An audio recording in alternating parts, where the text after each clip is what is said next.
Hi everyone, welcome to the session on greatest Assamese personalities. And in current session, we are going to discuss about the contribution of Dr. Banikanta Kakati, his personal life and his literary career and his literary works. So, Dr. Banikanta Kakati. In this image itself, you will see here, did you know Dr. Bani Kakoti's book Purani Kamrupor Dharmor Dhara contains 35 long articles on ancient religious beliefs and practices of Assam. On November 14, 1952, he wrote Usarga chapter of this book. Usarga means Udharga, okay, which incidentally remained the last words that flowed out of his pen as he died the following day. So Utsarga chapter is where he wrote his last words. Means after that, in the next day, he died. So let's try to know more about Dr. Banikanto Kakoti. Banikanto Kakoti was a prominent linguistic, literary figure, critic, and scholar in Assamese language, with his immense contribution to the language in terms of literature, linguistic, cultural anthropology, and comparative religion. He was born in 1894 at Borpeta of Assam.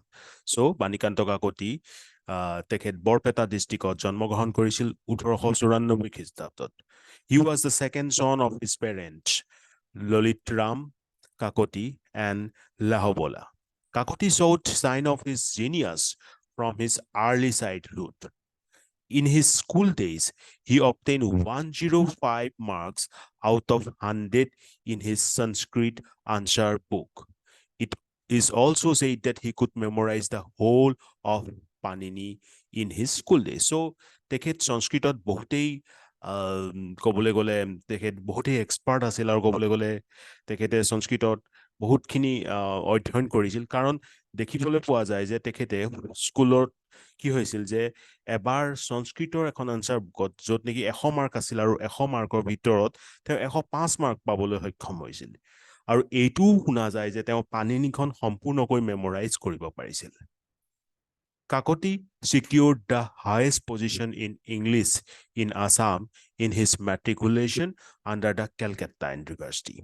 সেইটো সময়ত আপোনালোক সকলোৱে জানে চাগে Calcutta university আণ্ডাৰতে এইখিনি হৈছিল পৰীক্ষাখিনি. 1913 চনত he stood first amongst all the candidates in the intermediate from Cotton College, Guwahati, under the Calcutta University. He took first MA degree in English literature from Presidency College, Calcutta in 1918. Later on, he secured the first position in MA in English language group in 1923 from Calcutta University. So, তেখেতে academic এৰিয়াত সকলোতে আমি দেখিবলৈ পাইছো যে প্ৰথম স্থানতে তেখেত আছিল, ৰাইট? কেতিয়াবা ফাৰ্ষ্ট হৈছিল। চ' তেখেতৰ একাডেমিক যিখিনি এক্সেলেঞ্চ আছিল সেইখিনি অন্যতম আছিল, right? Kakoti joined Cotton College in 1918 as a professor of English until he became the principal of the college in 1947.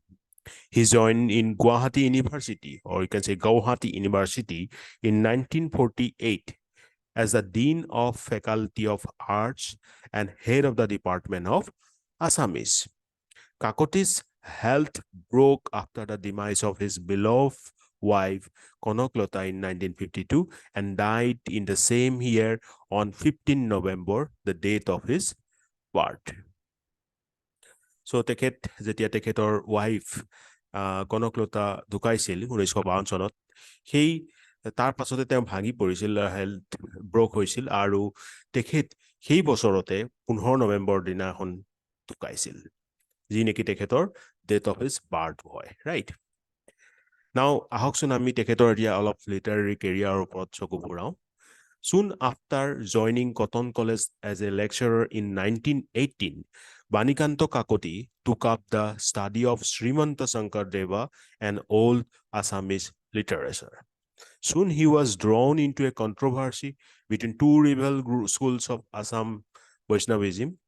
His erudite exposition of scriptural lore in the various issues of the Vahi under the pseudonym of Bhavananda Pathak in defense of the values represented by the teachings of Shankardeva still makes fruitful reading. So Sankardev মহাপুৰুষ শ্ৰীমন্ত শংকৰদেৱৰ ওপৰত তেখেতে অধ্যয়ন কৰিছিল, বহুত গম্ভীৰভাৱে অধ্যয়ন কৰিছিল আৰু তেখেতে ভৱানন্দ পাঠক এই শিৰোনামত তেখেতে সেই ৱৰ্কছখিনি ডিফেন্স কৰি গৈছিল.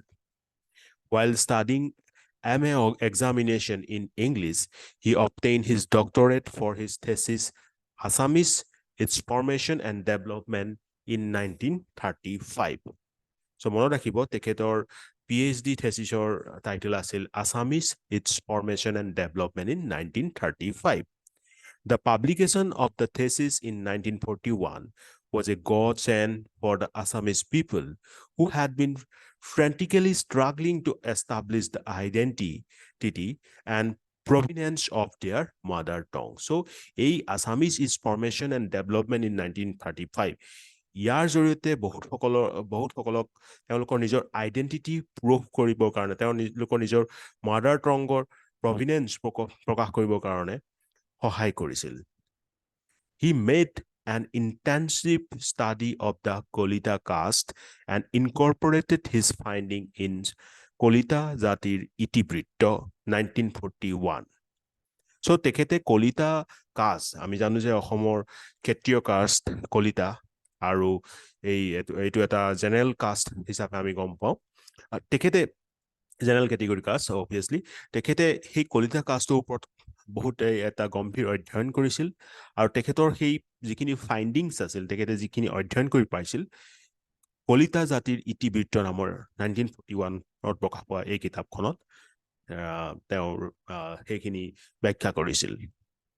আৰু এখন কিতাপ Mother Goddess Kamakhya 1948 deals with socio-religious issues prevalent in ancient Kamrupa.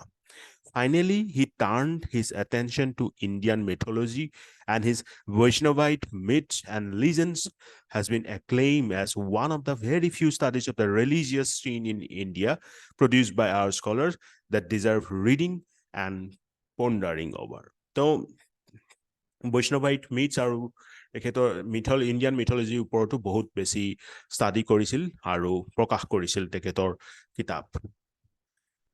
His পুৰণি অসমীয়া সাহিত্য provides the axis of the appreciation of Vaishnavite literature of medieval Assam. তেখেতৰ যিখন পুৰণি অসমীয়া সাহিত্য নামৰ কিতাপ আছে, তেখেতে তাত এই বৈষ্ণৱাইট লিটাৰেচাৰৰ ওপৰত তেখেত যিখিনি এপ্ৰিচিয়েশ্যন বা ডিফাৰেণ্ট এক্সেছ আছে সেইখিনি দেখুৱাইছে.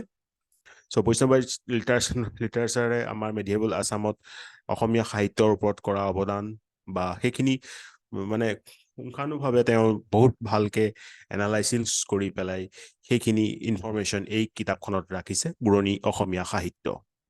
So appreciation of Vaishnavite literature of medieval Assam.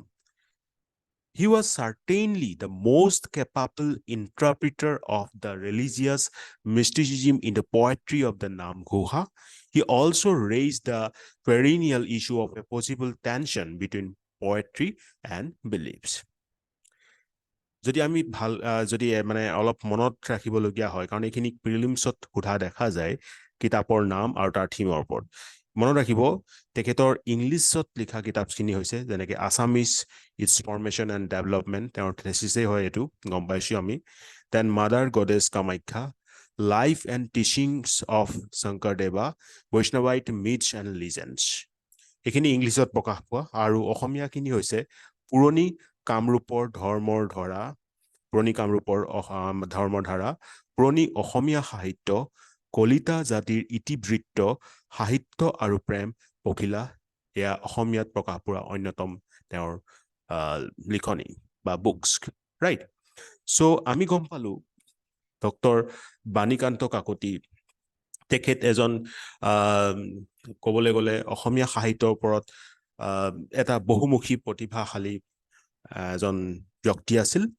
তেখেতে অসমীয়া সাহিত্যৰ যিখিনি কিছুমান মেডিয়েবল মানে যদি পিৰিয়ডৰ কথা কওঁ, মেডিয়েবল পিৰিয়ডত যিখিনি অসমীয়া সাহিত্যৰ উত্থান হৈছিল বা কিহৰ কাৰণে হৈছিল সেইখিনি পুংখানুভাৱে তেওঁ অধ্যয়ন কৰি পেলাই সেইখিনিৰ ওপৰত লিখিছিল।